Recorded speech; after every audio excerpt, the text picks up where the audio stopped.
Assalamualaikum warahmatullahi wabarakatuh. Marhaban ya Ramadan. Pemirsa MNC yang dirahmati Allah Subhanahu wa taala. Bismillah walhamdulillah wassalatu wassalamu ala Rasulillah Sayyidina Muhammad ibn Abdullah wa ala alihi wa sahbihi wa man tabi'a huda. La haula wa la quwwata illa billah. Ibadah puasa adalah ibadah yang rahasia. Kenapa dikatakan rahasia? Sebab ibadah puasa sejatinya hanya Allah Subhanahu wa taala dan diri kita sendiri yang tahu.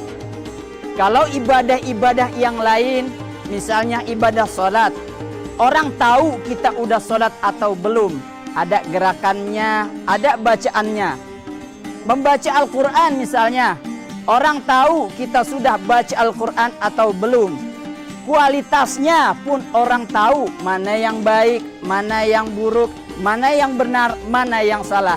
Orang bisa mendengarnya. Sedekah misalnya, orang tahu kita sedekah atau belum. Ada penerimanya.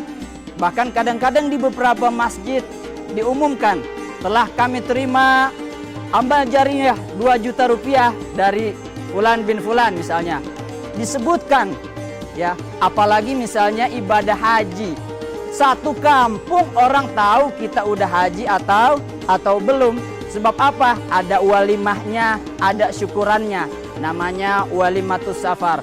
Bahkan setelah pulang dari haji, orang-orang kemudian berkunjung ya, menziarahi ke rumah orang yang habis pulang dari tanah suci untuk minta doa, minta barokahnya. Artinya apa? Ibadah-ibadah yang lain orang tahu kita sudah ibadah atau belum. Namun kalau ibadah puasa, siapa yang bisa jamin kita puasa atau belum? Seorang puasa atau tidak? Misalnya, seorang karyawan ketika pulang dari kantor dia tidak langsung ke rumah. Dia mampir dulu ke rumah makan. Siapa yang bisa jamin? Misalnya lagi kita ya di tengah siang hari kita masuk ke dalam mobil, mobil kita kunci, di dalam mobil kita sendirian, kita makan, kita minum, tidak ada yang tahu. Atau misalnya lagi di tengah hari, siang hari bolong misalnya, saking hausnya ketika berwudu, itu wudu air dimasukkan, kumur-kumur, namun tidak dikeluarkan lagi. Siapa yang tahu?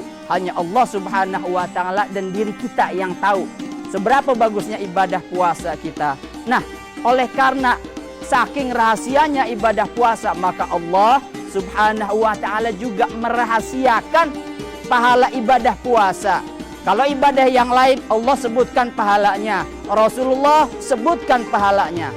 Salat misalnya, Rasulullah sebutkan salatul jama'ati afdalu min salatil fardhi bi 27 darajah. Salat berjamaah pahalanya, salat sendirian pahalanya 1. Salat berjamaah pahalanya 27, Rasul sebutkan. Misalnya lagi membaca Al-Quran, Rasul sebutkan man qara'a harfan min kitabillah.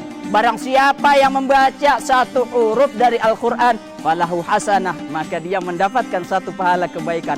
Wal hasanatu bi asyri amsalihha. Kata Rasul, 1 pahala kebaikan dicatat sebagai 10 pahalanya. La aqulu alif lam mim harfun. Ya, kata Rasulullah, alif lam mim itu bukan 1 huruf, walakin alifun harfun. Alif 1 huruf, lam 1 huruf, dan mim 1 huruf. Kita baca alif lam mim saja, itu pahalanya sudah 30. Bayangkan berapa pahalanya kalau kita baca 1 juz 1 Al-Quran. Nah, oleh karena yang lainnya rahasia, maka Allah Subhanahu wa ta'ala juga merahasiakan pahala puasa. Kata Allah, pahala puasa, yaqulu amal ibni Adam yudha'afu lahu hasanah bi asyri amsalihha ila 700. Illa saum fa innahu li wa ana ajzi bihi. Kata Allah, ya, semua amal amal kebaikan Ibnu Adam manusia semua dilipat gandakan mulai dari 10 sampai 700 kecuali puasa. Maka puasa ya itu pahalanya hanya Allah yang tahu. Bagaimana? Puasa itu pahalanya bisa 0, bisa tak terhingga, tergantung kualitas puasa kita. Kata Rasul, yang puasa pahalanya 0 bagaimana? Ya, kam min sa'imin laisa lahu min siyamihi illa ju' wal atash. Betapa banyak orang dia puasa tidak mendapatkan pahala apa-apa dari puasanya, melainkan hanya mendapat rasa lapar dan rasa haus. Kenapa? Dia puasa hanya tidak makan, tidak minum, namun matanya tidak dijaga, telinganya tidak dijaga, lisannya tidak dijaga, tangannya tidak dijaga, dan kakinya tidak dijaga. Pemirsa MNC yang dirahmati Allah, ibadah puasa sejatinya adalah puasa seluruh anggota badan kita. Lisan kita puasa dari berkata bohong, berkata yang mencaci maki orang lain, berkata fitnah, namimah, adu domba, provokatif, dan lain sebagainya. Juga termasuk ghibah. Telinga kita juga puasa dari mendengarkan hal-hal yang diharamkan oleh Allah Subhanahu wa taala. Oleh karena itu, mudah-mudahan kita bisa menjadikan puasa kita yang berkualitas, yang besar nilainya di sisi Allah Subhanahu wa taala. Wallahul muwaffiq ila aqwamit thariq. Wassalamualaikum warahmatullahi wabarakatuh.